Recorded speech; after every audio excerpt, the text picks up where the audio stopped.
Praise the lord. ప్రభువైన యేసుక్రీస్తు నామంలో మీకు వందనాలు తెలియజేస్తున్నారు. అందరూ బాగున్నారు కదండి.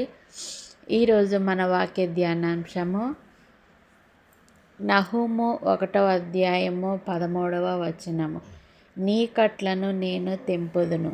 అవును, దేవుడు మన కట్లను, మన బంధకాలను ఆనాడే 2000 సంవత్సరం క్రితమే కలువరి శిలువలో మన బంధకాల నుంచి, మన శ్రమల గురించి ఆయన సిలువ వేయబడి మన కట్ల నుంచి మనకి విడుదలనిచ్చారు. కాబట్టి అతి త్వరలో దేవుడు నీ కట్లను, బంధకాలను సంపూర్తిగా తెంపి నీకు గొప్ప విడుదలనిస్తాడు.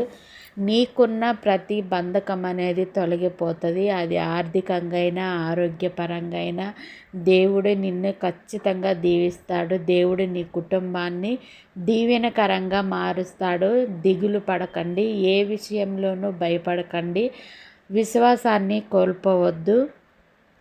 ధైర్యం తెచ్చుకొని దేవుని యందు ముందు అడుగు వేయటానికి ఆలోచన కలిగి ఉండండి. ముందు ఆలోచన మారితే మన ప్రతి విధానమైన సమస్య అనేది మారుతుంది. కాబట్టి ఏ కట్ల నుంచైనా, ఏ బంధకాల నుంచైనా విడుదల లేకుండా ఉంటే ఈ నహూము 1వ అధ్యాయము 13వ వచనం ద్వారా దేవుడు నీతోనే మాట్లాడుతున్నాడు. నీ కట్లను నేను తెంపుదును, నీ బంధకాల నుంచి నేను విడుదల చేస్తాను. ఇచ్చిన మాటను మన జీవితాలలో ఖచ్చితంగా నెరవేర్చే దేవుడు. కాబట్టి ధైర్యం చెందకుండా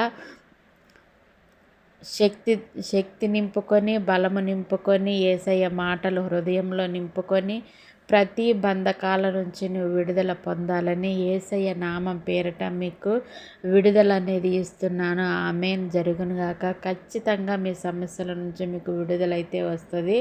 మీ కట్లు, మీ బంధకాల నుంచి అయితే ఖచ్చితంగా విడుదల వస్తుంది. ఆమేన్. నీ కట్లను నేను తెంపుదురని వాక్యం ద్వారా దేవుడు మనల్ని ధైర్యపరిచాడు, బలపరిచాడు. కాబట్టి చిన్న ప్రార్థన చేసుకొని ఈ వాక్య ధ్యానాంశం ముగించుకుందాము. మహాపరిశుద్ధుడు అయిన తండ్రి, నీకే వందనాలు, స్తుతులు, స్తోత్రాలు. ఈ దినాన మమ్మల్ని జ్ఞాపకం చేసుకొని ఈ మంచి రోజును మాకు ఇచ్చినందుకు నీకే వేలాది స్తుతులు, స్తోత్రాలు. మా బంధకాల నుంచి, మా సమస్యలు, ఇబ్బందులు, ఇరుకులు, ఎన్ని బాధలున్నా వాటి నుంచి మీరు మాకు విడుదల ఇచ్చాయి. వాగ్దానం ద్వారా మాకు సంతోషాన్ని, ధైర్యాన్ని ఇచ్చినందుకు యేసు నామంలో అడిగి వేడుకుంటున్నాం తండ్రి.